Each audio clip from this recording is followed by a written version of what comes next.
शाहिद अल्लाह इन आयत जो शान नुज़ूल इहो आहे त नबी करीम अलैहिस्सलाम वटि आया ॿ हिब्र माना वॾा आलिमा यहूदनि जा शाम मुल्क जा उन्हनि हुज़ूर खे चयो त असां तव्हां खां कुझु सुवाल कंदासीं पोइ जेकर तव्हां उन्हनि सुवाल जो या उन सुवाल जो या उन्हनि सुवालनि जो जवाबु ॾिनो उन सुवालनि जो जवाबु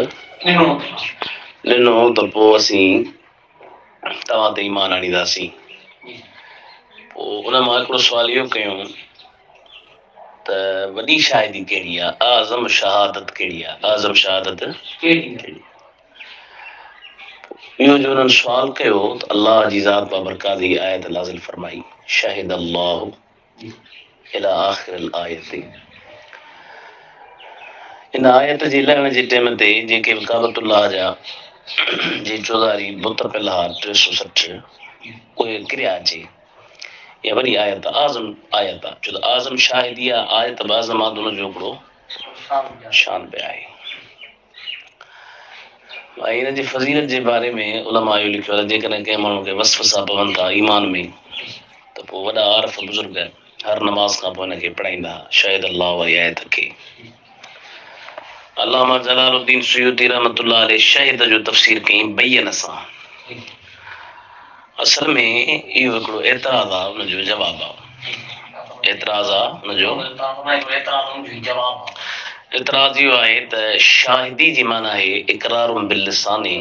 इज़ानुम बिल क़ल्बि दिलि सां यकीन करणु ज़ुबान सां इक़रार ऐं इहे ॿई शयूं अलाह जे लाइ मुस्तहील आहिनि। दिलि ज़ुबान अलाह जे लाइ अलाह दिलि सां इक़रार के कंदो ज़ुबान सां इहे शयूं अलाह लाइ मुस्तहील आहिनि।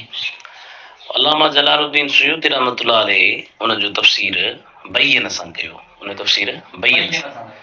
यानी त इहो ॿुधाईंदे ते इस्तिआरतन इहो इस्तिआरो तबई इहो आहे असल में बयान खे शाहिदी सां तशबीह ॾिनी वई आहे बयान खे शाहिदी सां तशबीह ॾिनी वई आहे त माना शाहिदी ॾिनी माना बयान कई मजाज़न हिते शहीद बयन जी माना में बयन शहीद जी माना में इस्तेमालु थियो आहे। इहो इस्तिआरो तबई इहो आहे यानी जेका मुशब्बह बि आहे जंहिंसां बयान खे तशबीह ॾिनी वई उनखे मुशब्बह जी जॻह ते रखियो वियो। पोइ फरमाए शाहिद अल्लाह जी माना आहे बयन लिखल्क़ी बिदलाइल वल आयात अल्लाह बयान कयो पंहिंजे ख़ल्क़ लाइ दलीलनि सां ऐं आयतुनि सां छा बयान कई अन्नहु ला इलाह बेशक शान इहा त नाहे को मबूद बरहक़ वजूद में चाहे वजूद दुनियावी आहे चाहे वजूद उखरवी बरहक़ मबूद केरु सिर्फ़ अल्लाह। वरी अॻिते फरमाई वशहिद बिज़ालिकल मलाइकतु अल मलाइकतु मरफूआ छो त इहो अतफ़ आहे अल्लाह ते वरी इन जे लाइ शहीद जो जेको फेल अल्लाह मां मुक़दर कजो उहो हिकिड़ी ॻाल्हि जे तरफ़ ॿुधाइण लाइ त हुते जेको मथे शहीद आहे